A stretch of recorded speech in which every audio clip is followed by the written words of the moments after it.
तो नमस्ते दोस्तों, स्वागत है आपका हमारी एक नई वीडियो में। तो भाई आज हम बात करेंगे एक ऐसी हॉरर स्टोरी के बारे में जिसको आप सुनेंगे तो आपके एक एक रोंगटे खड़े हो जाएंगे। तो ज्यादा देर न करते हुए करते हैं वीडियो को स्टार्ट। ये कहानी चालू होती है एक स्कूल से, जहां पर लड़की स्कूल जाती है और एक दो पीरियड अटेंड करती है। फिर उसके बाद लड़की अचानक से हंसने लगती है और क्लास में जो टीचर पढ़ा रहे होते हैं वो उसको समझ नहीं पाते हैं, तो वो लड़की को चुप करवाते हैं, लेकिन लड़की चुप नहीं होती है। फिर वो लड़की अचानक से जमीन पर गिर जाती है और उसका हाथ पैर ऐंठने लगता है और वो चिल्लाने लगती है। तो टीचर डर जाते हैं, फिर वो जाते हैं तुरंत और प्रिंसिपल और सारे टीचर को बुलाकर लाते हैं। तो वो लोग भी देखते हैं, तो वो लोग समझ नहीं पाते कि लड़की को हो क्या गया, क्योंकि अभी तो एक दो पीरियड पहले वो एकदम सही थी और ये अचानक से उसको हो क्या गया, ये ऐसे चिल्ला क्यों रही है, जमीन पर लेट क्यों रही है। तो टीचर लोग उसको बुलाते हैं और काफी बोलते हैं कि क्या हुआ क्या हुआ।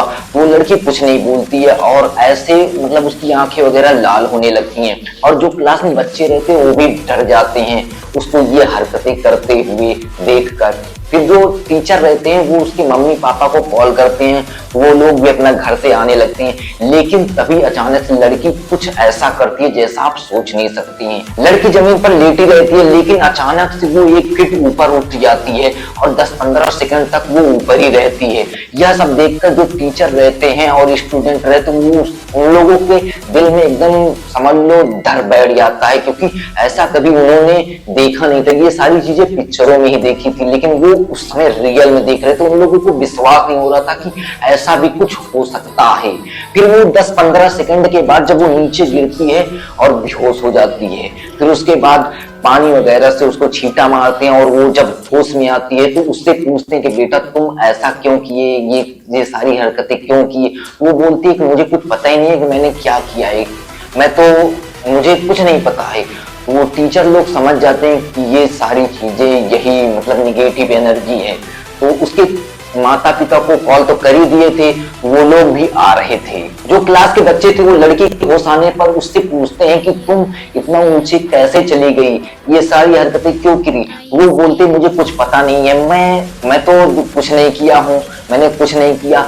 तो वो लोग बताते कि तुम इतने 1 फीट तक ऊपर गई थी और 10-15 सेकंड तक तुम ऊपर ही थी जैसे पिक्चरों में रहते हैं, और तुम अचानक से फिर गिरी, फिर उसके बाद तुम बेहोश हो गई थी और पानी वगैरह डाल के अब तुम होश में फिर से आई हो।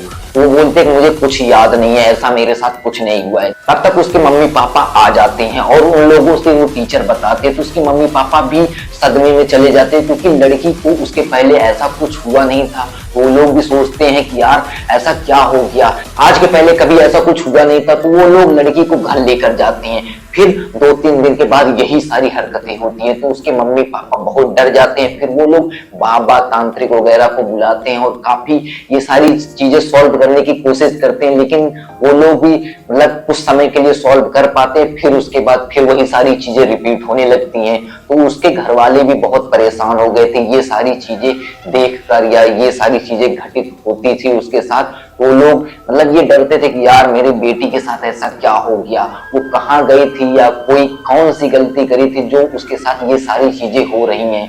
वो बाबा लोगों से पूछने की कोशिश बहुत किए, उन्होंने बताया कि वहां पर निगेटिव चीजें थी और वहां पर ये लड़की जाकर कूड़ा फेंक दी, और इस वजह से वो लोग इसका पीछा कर लिए और तभी से इसके पीछे पड़ गए थे और पहली बार इसके अंदर स्कूल में आए ये निगेटिव चीजें। तो उसके माँ बाप बोलते हैं कि हमको क्या करना चाहिए कि जिससे कि हमारी बेटी ठीक हो जाए। तो बाबा लोग उपाय बताते हैं और उसको फॉलो उसके माता पिता और वो लड़की करते हैं, और धीरे धीरे 1-1.5 साल बाद वो लड़की फिलहाल अब काफी ठीक है। लेकिन कभी कभी ऐसा हो जाता है उसके साथ, फिर वही चीजें हो जाती हैं। लेकिन फिलहाल जैसे डेली हर दूसरे तीसरे दिन चौथे दिन आते थे, भूत प्रेत उसके अंदर आ जाते थे, लेकिन अब वैसा नहीं है। अब 6 महीने या साल भर में कभी कदार आते हैं और उसको धागा वगैरह दे दिया है बांधने के लिए, तो उसी वजह से वो बची है। जब वो धागा वगैरह खुल जाता है तो उसके अंदर फिर तो निगेटिव एनर्जी आ जाती है। फिर वो बाबा बोल देते कि ये धागा नहीं खुलना चाहिए, तो जैसे अगर गलती से खुल जाता तो फिर उसको दिक्कत हो जाती है। फिर वो बाबा को बुलाते हैं और फिर वो चीजें सॉल्व करते हैं, फिर बोलते हैं कि ये चीजें ना करो नहीं तो फिर से आ जाएंगी। तो जब तक वो धागा बंधा रहता है तब तक वो लड़की सेफ रहती है। फिर धागा खुलने के बाद वो लड़की फिर से उन्हीं निगेटिव चीजों में चली जाती है। तो उस धागा की वजह से अभी वो लड़की फिलहाल ठीक है, और ये स्टोरी उस लड़की ने खुद हमसे शेयर किया है। तो अगर आपको भी अपनी स्टोरी शेयर हमसे करनी है तो आप हमको कमेंट बॉक्स में जरूर कमेंट करिए। तो आज के लिए बस इतना ही, मिलते हैं आपको नेक्स्ट वीडियो में।